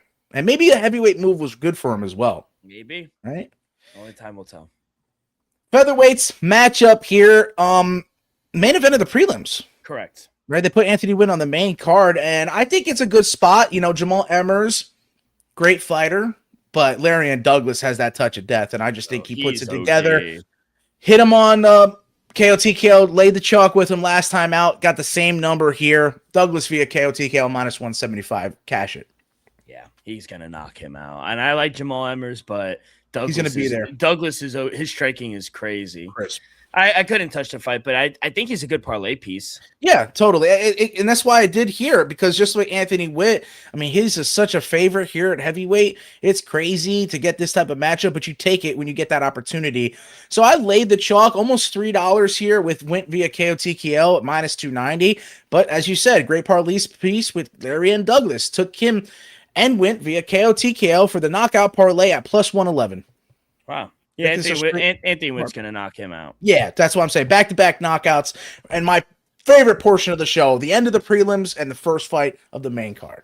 I love it. But I'm going to let you take it over from here. We got to hear about the stats of Carly Judas. Minus 525, taking a Jesla Chavez at plus 490. I mean, the streets are talking, and they're saying Carly Judas is a future champ. She is OD. She's going to be a future champ. And I like the under 2.5 rounds. It's at plus money as well. And I'm going to take Carly Judas inside the distance at plus 130. I'm also going to sprinkle a little on her to win KO/TKO at plus 125 as well. I got it at plus 165. Perfect. Shop around. Her significant strike, the leader of men, it's not Brandon Royval. It's Joshua Van. His significant strike is around 8.5 per minute. Now, UFC history and UFC.com stats, they do this per minute, and you need at least 5 official UFC fights. This is her 5th fight. She's averaging 8.43 significant strikes per minute. If she withstands this, she is going to be the Joshua Van of the women's division. Yes. And she's going to be a future champ, just like Joshua Van. And she's going to put it on her. My worry is she puts it on her too quick so she doesn't get the number. But hopefully she puts it on her early second, just pieces her up in the first round. Like I said, she's going to put this girl away. I am all over Carly Judas. I love the nickname as well. Crispy, baby. Crispy. Just like how I like my chicken. That's right. Like how I like everything. She is going to be a future flyweight champion. Mark my words. This girl's hands are registered. I feel bad for the other girl, but the odds indicate she's a huge favorite for a reason. So just the volume, and I like the inside the distance play too. Like I said, I did back you with the KO/TKO because I just think the hands are going to be too much. Where Chavez might want to take it to the mat, so she shows some sort of competence there. But Judas could also finish her on the mat. I think she has good grappling too. My thing is just like I said, ground and pound is there. The volume on the feet is there. She's smart. She's slick. She's fast. I think sooner or later that I like the second round, third round as well, like KO/TKO. But like I said, plus 165 for her KO/TKO straight up. Anytime it can happen, we're fine with that. Yes, sir. Mason Jones. Last time we saw him out, wasn't it against Steven? Little Heathen. Little Heathen Stevens, yeah. Jeremy Stevens. Yeah. He needs to retire. I thought it was a bad matchup for Jeremy Stevens to come back. Yeah, he got the fight in front of his home crowd, but Mason Jones is legit. Arguably should have never left the UFC. Marco Medeiros, he's coming off that draw against Haqparast, right? I believe that's the fight that he's coming off of. So interesting to see him on the same card, and Marco Medeiros to be on the main card. Mason Jones is carrying it, and that's the reason why I like him on the money line here. I did also take Anthony Witt and Carly Judas on the money line. Since it seems like I'm taking a lot of chalk here, I put them all together. So a main card parlay I'll hit at the end for you. But Mason Jones is a part of that, and I took a chance with him to get a submission here. Mason Jones via submission is plus 550. Joe, I couldn't disagree more with you here, and I hope you don't put the parlay because Mason Jones opened up as a minus 225 favorite. Numbers up to 280, almost a $3 favorite. I think it's a good opportunity to jump on the dog here. Medeiros, he's going to need to use every bit of the octagon. And, I think defensively, I think he's good. I think he's going to weather the storm early from the Welshman early in the first round. And then he has to turn it into a war. But once this fight can get into the second, third round, we'll see Jones go from hunter to hunted, and I think Medeiros could utilize his feet. I think he's a good counter striker. He has good defense as well. I hope it stays on the feet, and, if we do see Jones initiate that wrestling, I think it's going to be a good sign for Medeiros, and I think he's good striking. I think he's good off his back as well, and his Medeiros' takedown defense, 82%. So I think he's going to welcome Mason Jones shooting on him. Try it. And that's going to create knees, strikes, kicks. Definitely his game. And Medeiros is live plus 225. I over on DraftKings, no free shoutouts. Green Book plus 3.5 is at even money. He's going to win around Medeiros as the fight goes on. Yeah. I'm all over the dog here, Joe. You know, memory serves me correct. Medeiros very hyped into the UFC, and I think they expected a lot more out of him. You know, as you were saying, like what you're expecting out of him, look at that last fight against Taco Padilla. Excuse me, it wasn't Hawk Pros, it was Taco Padilla. And he was unsuccessful as much as he could be on the feet, and also denying takedowns. He wasn't as much. Padilla actually got away with a few in that one. I think Mason Jones is a little better grappler. And I remember going back to the Mark Choinsky fight. I mean, the Austin Hubbard fight. Lanny Quinones isn't even in the UFC anymore. Like, questionable wins for Medeiros here, and then coming off a draw. Like I said, the placement for me makes me think that they're doing it for Mason Jones, not so much as Markel Medeiros. So he can make. I think Markel Medeiros has more to earn from this, actually, more to gain. So I like you taking the chance with him, but I'm on the opposite side. I am sticking with Mason Jones. But RDR, like you said, making his light heavyweight debut here, I think he's going to fare well. Roman Dolidze, I'm going to look here because I think Roman Dolidze is also making his light heavyweight debut. Yeah, his last fight was against Christian Leroy Duncan at middleweight. So both guys making their light heavyweight debut here. I mean, just based off last couple performances, Roman Dolidze has not looked too good. So he's looking for a sign of life, you know, going up to here. I guess the same can be said for RDR, right? Really looked bad in the Brendan Allen fight, but coming off the loss against Kalshi, I thought he won that. I'm going to pick RDR here. I'm laying the chalk. I don't know. Regardless of those two losses and retiring in a stool in that fourth round here, I mean, Roman Dolidze, right? He's gotten pretty much butchered in the last two. Like, he actually got choked out by Fluffy, and Christian Leroy Duncan just put work. I mean, Christian Leroy Duncan's putting work to everyone here. So I just think that there's more to offer from RDR. Roman Dolidze is going to have to be on the, you know, the aggressor in here and be on those type of exchanges to, I think, edge out. But some tells me even if he does go for some sort of wrestling based game plan here, RDR might have something for him with his submissions. Like, that's the one thing you got to look for RDR as being a jiu-jitsu champ, as good of a jiu-jitsu player as he is, and just rounding out with mixed martial arts on the feet. Sooner or later, I think he can find a way to get a submission. So, like I said, I'm taking RDR with that additional money line play on the parlay that I got cooking, and then I took RDR via submission again. So we got Jones with the submission at plus 550, RDR with the submission at plus 270. Yeah, no play here. I do think he bounces back. I like this spot here for him. I'm off Roman Dolidze as well. He didn't look good his last few fights. And say what you want, I didn't think he won the last fight, RDR against Kyle Bahayo. Yeah. He quit on the stool against Brandon Allen. I think this is a nice wake-up call for him. And I think the jump up is what he needed. I don't think he's going to be gassed out here, and I think he's going to look sharp. I was looking at inside the distance. I know it's favored for him to win via decision. I just think we're going to see a new RDR, and I think we're going to see a motivated one, and I think he's going to put it on Roman Dolidze, if I'm being honest. So I leaned him to inside the distance. I think he's going to put him away, but nothing official. That's just my thoughts on the fight. It's a safer bet. ITD. Got a little lesser number, but it'll more likely hit than not. Co-main event here. Heavyweight division, Sergey Spivak, the polar bear, plus 130, taking on Vitor Petrino at minus 170.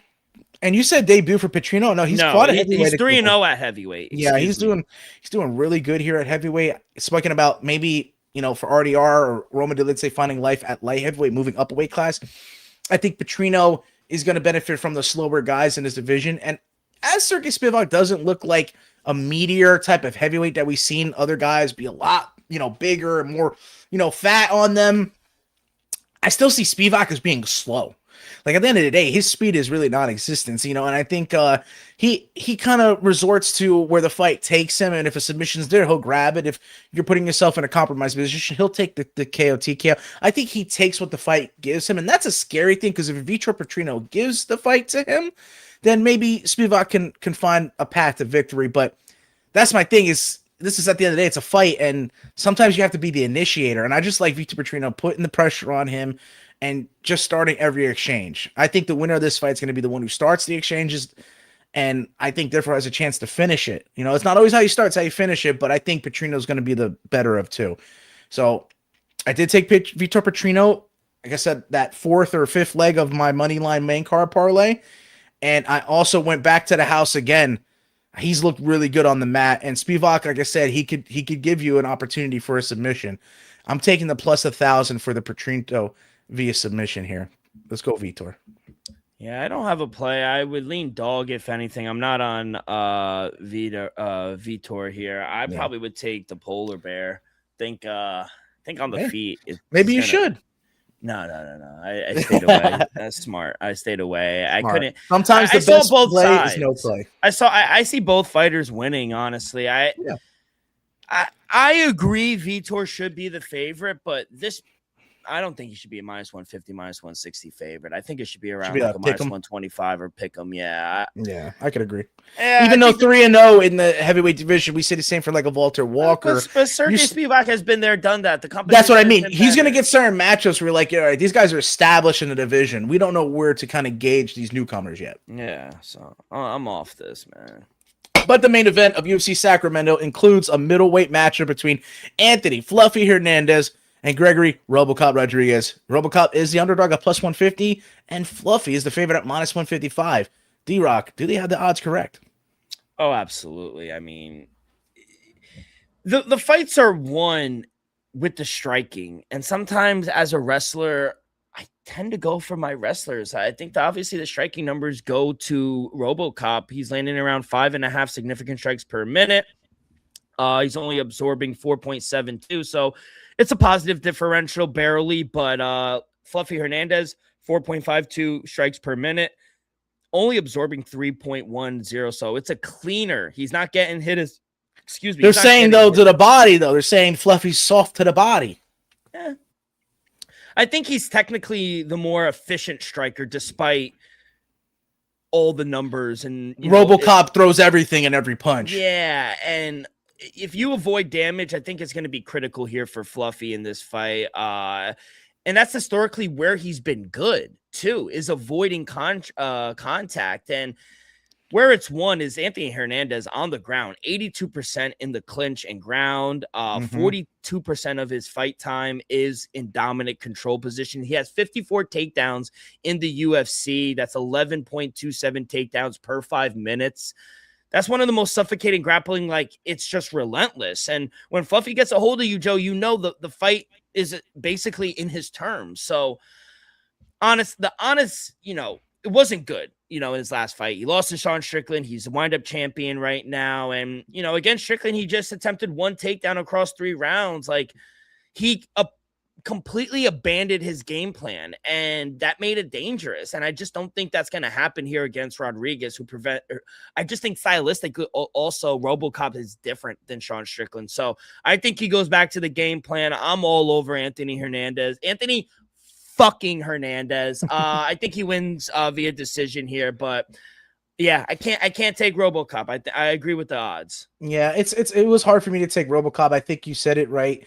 Gregory, he doesn't look like he's, out of his element on the ground. Even if Fluffy Hernandez is in those dominant positions, RoboCop has not suffered a submission loss. I think he's a great jiu-jitsu player as well. But Anthony Hernandez submitted Vieira. Remember Rodolfo Vieira? Yeah. Like, if you were to MMA put math always doesn't exist, but if you were to put Gregory Rodriguez and I just said his name, Vieira, Rodolfo Vieira, in a jiu-jitsu match. Vieira? Not Caitlin Vieira, who's fighting Cyborg, but yeah, Rodolfo Vieira. I think you would, and the most experts would say that Vieira would win that match. Like you said, math isn't always exact, but who has the feather in the cap of submitting Vieira? It's Anthony Hernandez, and I don't think anything's impossible for him. Like you said, he's very efficient. I think he's smart in there with the energy he expends. So I think he's gonna actually, be in some trouble the first 2 rounds. Like, let's be honest. Like, and Anthony is that type of guy where that can only make him stronger as the fight progresses. So I just think that sooner or later, those stats speak for themselves. Him being in the control time positions where Gregory Rodriguez has expended energy in the first and second round, and he's just going to get more gassed on the bottom of those 3rd and 4th rounds. I think the submission could be close behind there. So I did take a chance. Even though I do have Anthony Fluffy Hernandez as the cap to my main card moneyline parlay. I did also hammer the submission again home. So that's mark that 4 straight submissions props for me in this main card. I think Jiu-Jitsu is going to be on full display. Fluffy via submission is plus 350. He puts another feather in his cap against a good Jiu-Jitsu player. And all 5 or 6 of those pieces, let's see, 1, 2, 3, 4, 5. It is 6 because Anthony Witt is in the main card. All money line plus 564. Main card money line parlay. I did put a 4-legger to end it for me as well. I did a 4-leg parlay, minus 115. I know we didn't get plus money, but these are like one of the most confidence in Chanel Dreyer, Douglas against Jamal Emmers, and I took Anthony Witt, and I also took my girl Carly Judice.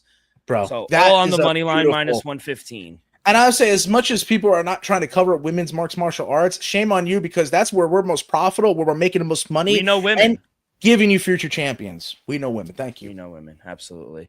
Okay, let's take one more break, and let me tell you guys about Kalshi, real money predicting sports, not just sports. They have everything: finance, tech, economics, climate, crypto, everything. I like to stick to sports because you're not betting on the you against the book. It's peer-to-peer, and it's available in a ton of states. And once you trade $10, you get $10 with our promo code ROCK with 2Ks24. That is Kalshi, promo code ROCK24. And over on Kalshi, we got Fluffy Hernandez with a 64% chance to win RoboCop at 36. Do you agree with our friends over on Kalshi? Yeah, I could agree on those. You know, it would be an underdog win for RoboCop at the end of the day, but he's surely capable. I mean, only getting knocked out in your career or lost via, I think like I said, the bread and butter play for Fluffy is to go for the submission, but RoboCop has yet to be submitted, so I think it's a great fight. It's a good main event for Cali. Got to think too, home advantage. People are going to be out there for Fluffy as well. Okay, let's head to Tampa. Good luck, by the way. Should be a very fun card here on Paramount in Sacramento. Let's go on to Tampa. Main card starts at 9 p.m. I don't know when the prelims go on. They don't. Let's see. Did they say? Preliminary card 5:30? 5:30, 6 o'clock. We'll see. Yeah. On ESPN. Hopefully ESPN actually airs it. But it is for the PFL Women's Featherweight World Title. Caitlin Vieira versus Chris Cyborg. Honestly, kid, I think this is one of her toughest tests here for Chris Cyborg. I mean, Caitlin Vieira is no joke. No. Caitlin Vieira, she was the who's who in that division. You know, didn't get to the title, but there's a reason she's 16-5 in a record. She hasn't lost to that many opponents. And outside of obviously the Larissa Perchenko fight, I think this is her toughest fight. So should be a good one. She is a big favorite, minus 400. Caitlin Vieira is around plus 290. I see plus 310. So shop around if you do like the dog. But I'm going to go Chris Cyborg. I do think eventually she puts Caitlin Vieira away. It's going to be a tough one, though. And I think eventually she grinds it out. I think she wins via decision. But I'm going to take Chris Cyborg. I think she eventually puts it away. What? Oh no, I could agree. You know, I see the knockout from Cyborg. I only knockout loss for Caitlin Vieira all the way back in 2019 to Irene Aldana, and that was a war. And yeah, but it was a 1-round war. But she's also on the track, Caitlin Vieira, of this. We've also found this to be true with the win-loss type of situation that she's going through at the moment. So she's just coming off of a win. Most likely, I think she's going to go down with a loss. And Cyborg, time and time again, she just carries different power, even at the older age as she is. As many title fights as she has, the one thing that has been the game changer for her is the way she hits these girls. And I just think that regardless that Caitlin Vieira has seen tough competition in UFC, she hasn't felt the hit from a Chris Cyborg. So as much as we're on the same side, I'm taking Chris Cyborg with the knockout. I actually like the over 1.5 rounds as well at plus 105. I think it's going to go a little longer than most people think. I think Caitlin Vieira is a dog, and yeah, I don't know. You can get a plus 135 for the over 2.5 rounds. Like, it's a 5-round fight. Yeah. So we can see this go into the championship rounds. It's just how many times does Cyborg go there? Like, that's the only thing. Real quick, she's got 6 decisions. She's got them 3 rounds, some 4th rounds, 5th rounds. The percentages are not the most, but they can happen.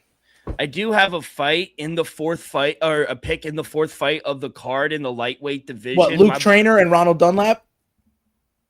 No, Dakota Bush, my Bro, boy. Dakota Bush fought my coach, bro. And I'm taking him. Yeah, I think he's really good, bro. That was a fight set up for our coach to get a victory and maybe get his name in the UFC ranks. Get his name called. But Dakota Bush, he was a former UFC guy. Yeah, and did well there. He's been on an incredible run since being cut. He's undefeated in 8 fights since leaving the promotion. Pair of wins over former UFC, and to add matters, we found ability to finish lately as well. Like, he's getting the finishes. He's letting go of his hand. He's finished 3 of his last 4 opponents, and Yes. I like him here. I think he wins -160, -175. If you want to get that parlay I just put, or Joey's parlay, put Dakota Bush, and I think he's a good piece as well. That's crazy you said Dakota Bush, because that's the fighter I was going to highlight, and I would take him straight up. I think he can win anywhere. I really do. Yeah, I like Dakota where Bush, the fight goes.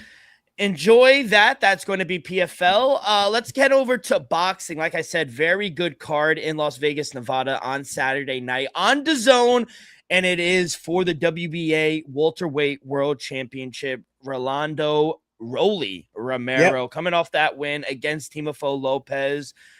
Joe, what do you think here? Because odds are indicating it should be all Teofimo coming off this loss, but don't count Rolly out like last time. Don't count Rolly out, and he just came off a win against Ryan Garcia. That's a big name. That's a big win for him. Look what Ryan Garcia just did, right? He came off the Devin Haney win. Am I wrong? Yeah, and look who he's fighting now. He's fighting Conor Benn. I'll say, regardless if it's considered legitimate or whatever the case may be, at the end of the day, we all watched that fight and we know Ryan Garcia beat the brakes off with Devin Haney, and then Rolly beat Ryan Garcia. So I mean, that's saying a lot about Rolly, right? And his capability here. I think it's a great matchup against Teofimo Lopez. I think it's going to be entertaining. But I think the experts might be right about Teofimo Lopez, man. I think he's just going to have a couple more advantages in one way than one. I think physically he's also a little bit stronger, and that's not necessarily, it's how you kind of take the punches, hit and don't get hit in there. So that might not be a factor, but when you're pushing up against each other, and I feel like there's going to be exchanges like that, maybe up against the ropes, where you might have to feel the weight of, they get clinchy a little bit in there. I think all that's going to favor Teofimo Lopez. I think where Ryan Garcia wasn't as comfortable in those clinch exchanges, Teofimo Lopez is going to thrive in those situations. So I do think the accumulation of points over the 12 rounds is going to go for Teofimo Lopez. I think it's going to be dirty in there. I actually don't expect either fighter to get knocked down or anything like that. So as much as it's going to be dirty, I don't see much significant in here. We hope it's not going to be kind of lackluster where these guys just go in there and, kind of collect a check. I'm hoping that the rest of the card is fire so that it lights a fire under the main eventer. So Teofimo Lopez via decision is my bet. It's not the funnest bet, and it's not the most profitable, but it might get you there. -145 the takeover via decision. I got -135 here, decision for Teofimo Lopez, and I agree. Yeah.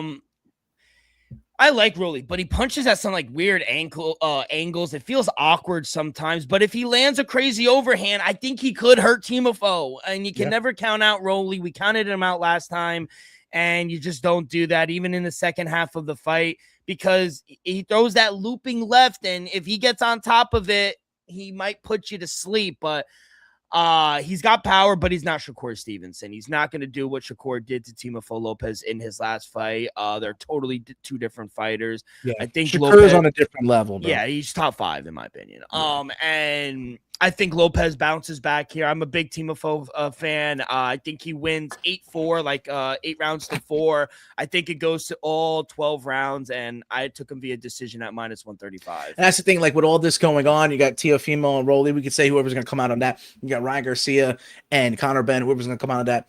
At the end of the day, we can argue that Stevenson might win against any of them. Wrong for saying that? No, not at all. Sorry, I was unmuting myself. No, you're good. By the way, no one knew, but on TikTok Live, what MVP Women's are doing, Jake he has that demographic of younger people. Amanda Serrano's actually fighting this weekend. Tonight. Yep. It starts in about 45 minutes. The main event, she is obviously the main event. She's the best, one of the best ever do it.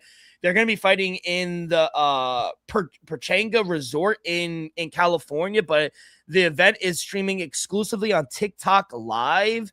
Shout out that. I mean, that's pretty interesting. shout out Amanda Serrano. I hope she does win the fight. She's fighting like Lucrecia Manzur. yeah. I'm Sorry, You got a little Al. Al put his head on my foot, like looking at me. It's like, what do you want, little bro? It's like, it seems like kind of an influencer. Julie Polka but she's a boxer. She definitely boxes. Yeah. But I know she, it's getting to that point where maybe a lot of up and coming professional athletes are coming up through the eyes of social media. So you kind of recognize them for that. You're like, oh, this dude's a Golden Gloves boxer. Like this girl is knocking chicks out. So. Good on MVP for continuing this. I asked Cheyenne Bowers how she felt about maybe kind of patrolling or kind of leading or pioneering, women's mixed martial arts for MVP. So I wonder if they're doing like all women's boxing cards, if maybe we get, something for the women in mixed martial arts. Let's head on over to Cleveland. RAF 12 headlined by Henry Cejudo taking on Merab Dvalishvili. Number 2, we saw the first one, and it was great. Henry Cejudo taking that huge lead, and here comes Merab bouncing back and wind up winning in Georgia. Holy shit. I am taking him again, Merab, minus 121 on the money line. Yeah, I love him. What do you think? And by the way, did you see Henry Cejudo took a boxing fight in like a month or 2? Really? Hey, I did it. Stay active. He wants that money. Hey, bro. I got odds if you need. You know what? Nah. Give me Henry Cejudo. Let's make it a trilogy. Let's make it a trilogy. Remember, he was dominating the most of that fight. If he could just hold it together at the end there, Merab doesn't make that comeback, and he's the one with the victory. Second time around, he might do the same. Despite Merab making a late comeback, Henry holds on, and it gets them a third fight. So a third match. Let's do that. Let's go for the trilogy. Give me Henry. I'm opposite. Jordan Burroughs minus 2,300. Yeah, he's gonna tech Sean Brady. Yeah. Din Thomas is in his corner. Jordan Burroughs. If he is, I doubt it. He doesn't need him. Yeah, Jordan Burroughs is gonna tech Sean Brady. Jersey Olympian.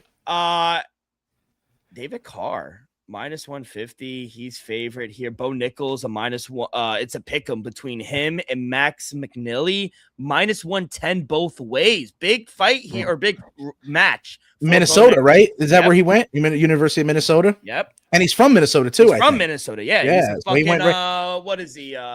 Golden Gopher, baby. Golden Gopher, baby. Give me Max McKinley. I like the matchup. I isolated Kennedy Blades. She's great to watch. She's really good. She's long for the women's. She's grabbed that ankle. Favorite though, bro. Ankle picks. Watch. I'm telling you though. She's entertaining. What do you got with my boy Joaquin Buckley? He's a plus 149 underdog. Tyron Woodley minus 170. It's funny how Sean Brady is on this card as well. After we saw the absolute grappling masterclass Joaquin Buckley was a part of.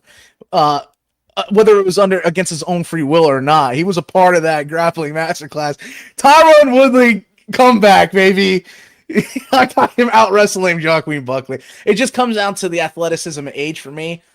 That's where Buckley can take advantage, but I'm going to go with T Wood, baby. The chosen one. What? Gable Stevenson minus 4,000. I mean, he's going to win. He's going to throw the guy off the fucking ring but stage. Last one. What about my boy Asula Emabayev plus 265 against Johnny Julius? Johnny! Hey, Johnny! 25. Johnny's at home here, kid. Johnny DeJulius is at home. How can you fade a guy? Asula Emabayev. He's going to win. Yeah. No, plus 265. Yeah. Who's the dog? Asula Emabayev. Don't discredit the American. Give me Johnny. I don't know. He's gotten teched already on RAF. I might go Asula Emabayev. It's a good show-off spot for him, I think. All right. Well, that's going to be RAF. Enjoy RAF. I'm going to have 4 fucking TVs out this week. That goes down tomorrow, 8 p.m. So right before the main card start for UFC. Kid, before we get to Dana White Contender Series, we did have some fights that were announced for 332. No main event for Utah in the Delta Center, but we got some fun fights in the bantamweight. Peyton Talbot versus Davison Figueiredo. What do you think about that? I like that for Peyton Talbot, bro. I do. It's not going to be an easy one. No. But I think out of all the matchups you could have got, that's the one you want for Peyton Talbot. So I think it favors him. I think he's have a size advantage, and I don't know. I feel like now you're seeing Figgy at the at bantamweight make more mistakes, or at the end of the day, making the same mistakes, but at flyweight they weren't as exposed to losing ways. I think you're now seeing guys take advantage of those decisions from Figgy and capitalizing and getting wins on them, and I think Payne Talbot can do the same. I do. All right. We also have another few fights: Johnny Walker versus Mick Parkin at heavyweight. Really? Yep. Marvin Vettori versus Islam Nurdaev. He's Moroccan. Atiba Gutierrez taking on Roman Kopylov. Damian Penis against Andre Pulayev. And then Eric Nolan and Court McGee. What do you... Yeah. I was saying maybe they don't like Eric Nolan. I mean, I guess they're McGee, hoping. I want him to win at his home. I know, that's what I'm saying. Maybe they're hoping that they could build his name off of a Court McGee, but I don't know. At elevation, Court McGee's backyard in his retirement fight, not really advantageous towards Eric Nolan. What do you think? Because I have some news for you, but what do you think the main event for 332 is? The main event for 332. I went on to say, and I asked that as well. I saw people talking about a light heavyweight matchup here. I think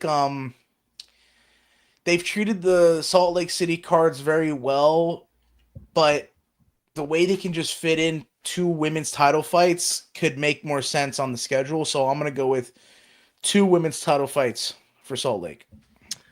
There's nothing confirmed, but from everything that I've read, all the clues, it is going to be Valentina Shevchenko in the main event against Natalia Silva. -135, Valentina Shevchenko, +115 for Natalia Silva. We need to be in the building because we called it 2 years ago that Natalia Silva will be champion. We need to be in the building for that. Yes, I would love to be in the building.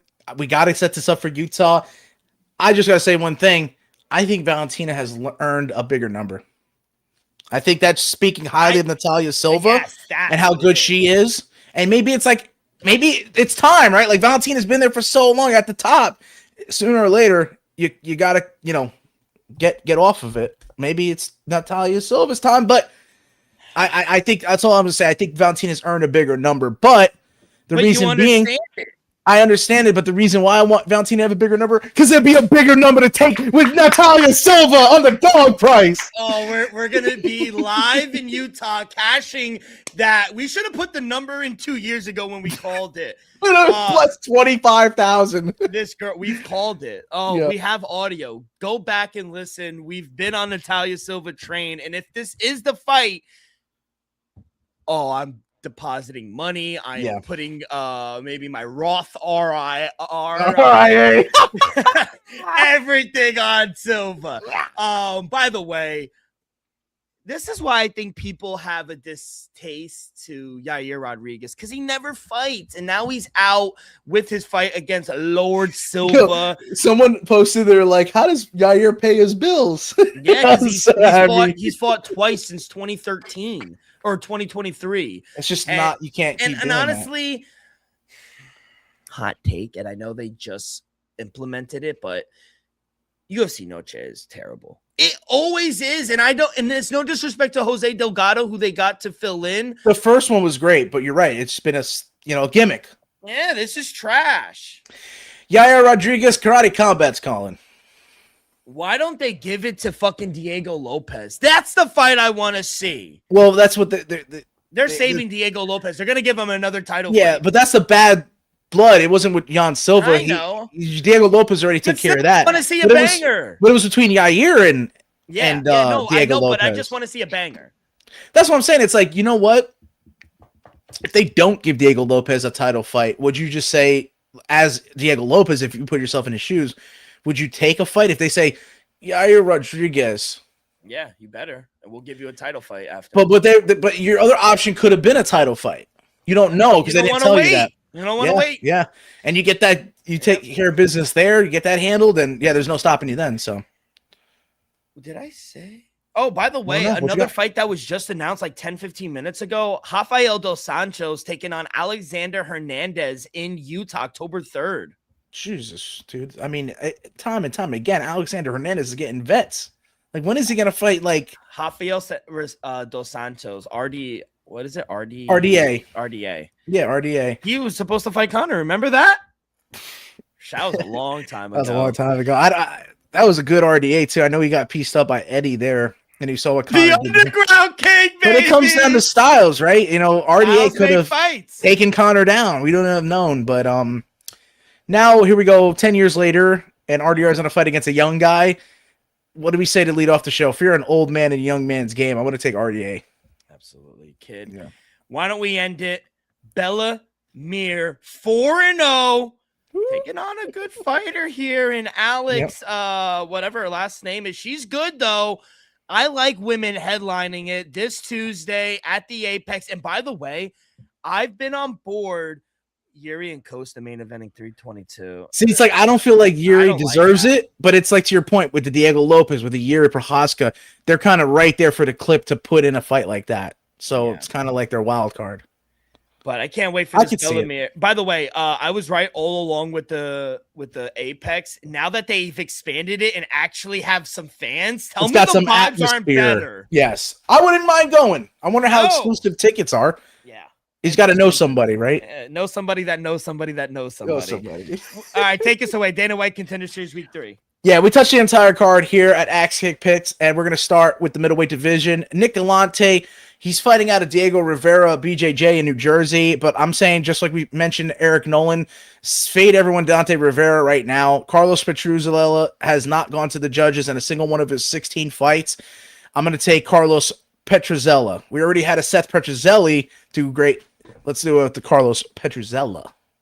A welterweight matchup between Ronald Humphrey and Alexis Miranda. I fear anybody with the first name Alexis fighting and then also last name Miranda. We've seen good results there, but I think Ronald Humphrey is the pick in this one, so I'm going to go Ronald Humphrey.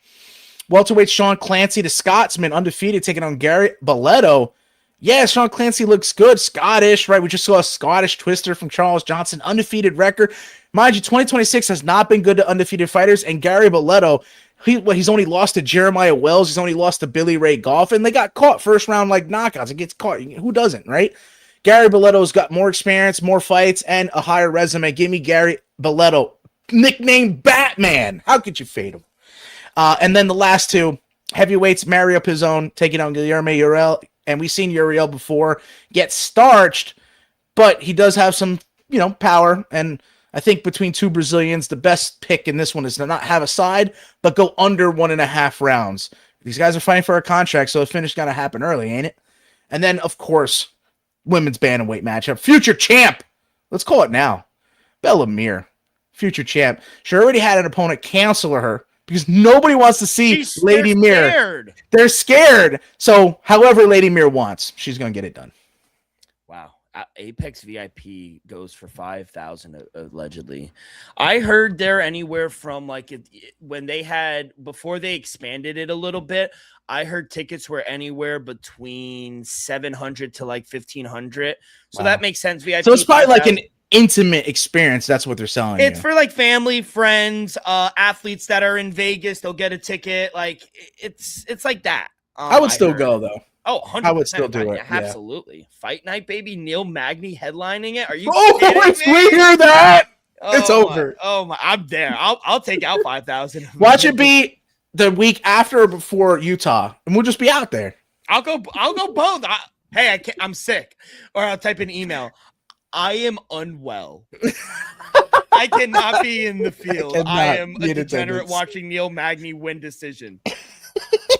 You gotta You gotta be a sick fuck to watch that. And that I am, Joe. We are sick fucks. Joe, I appreciate the hell out of you. Thank you so much. About a 2-hour show.